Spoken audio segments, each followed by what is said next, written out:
ലൂക്കോസ് എഴുതിയ സുവിശേഷം 22-ാം അധ്യായം 39 മുതൽ 65 വരെ. പിന്നെ അവൻ പതിവ് പോലെ ഒലിവുമലയ്ക്ക് പുറപ്പെട്ടു പോയി. ശിഷ്യന്മാരും അവനെ അനുഗമിച്ചു. ആ സ്ഥലത്തെത്തിയപ്പോൾ അവൻ അവരോട്, നിങ്ങൾ പരീക്ഷയിൽ അകപ്പെടാതിരിപ്പാൻ പ്രാർത്ഥിപ്പിൻ എന്ന് പറഞ്ഞു.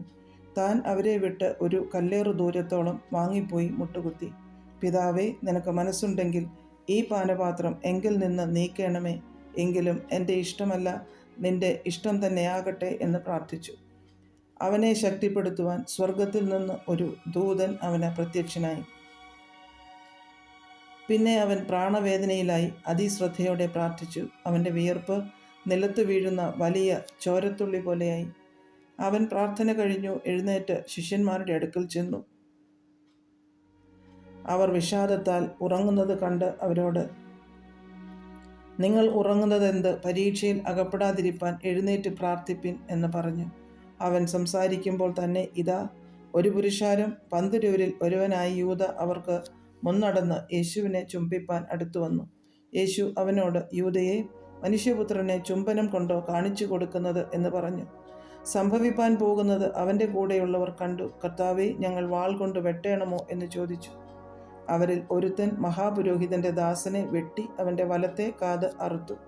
അപ്പോൾ യേശു, ഇത്രയ്ക്ക് വിടുവിൻ എന്ന് പറഞ്ഞു അവൻ്റെ കാത് തൊട്ട് സൗഖ്യമാക്കി.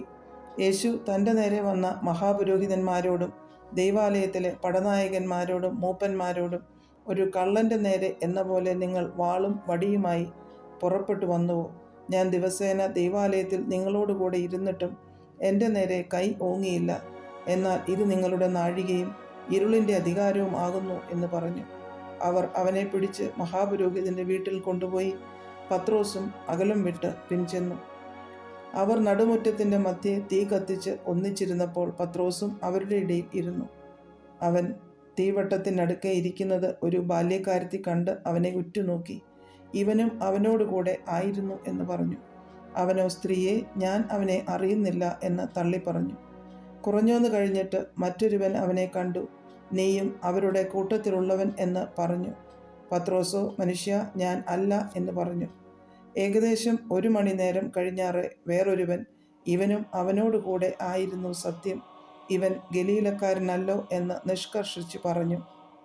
മനുഷ്യ, നീ പറയുന്നത് എനിക്ക് തിരിയുന്നില്ല എന്ന് പത്രോസ് പറഞ്ഞു. അവൻ സംസാരിക്കുമ്പോൾ തന്നെ പെട്ടെന്ന് കോഴി കൂകി. അപ്പോൾ കർത്താവ് തിരിഞ്ഞ് പത്രോസിനെ ഒന്ന് നോക്കി.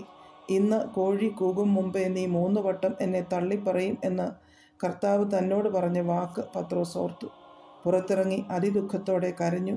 യേശുവിനെ പിടിച്ചവർ അവനെ പരിഹസിച്ചു, കണ്ണുകെട്ടി തല്ലി. പ്രവചിക്ക, നിന്നെ അടിച്ചവൻ ആർ എന്ന് ചോദിച്ചു. മറ്റ് പലതും അവനെ ദുഷിച്ച് പറഞ്ഞു.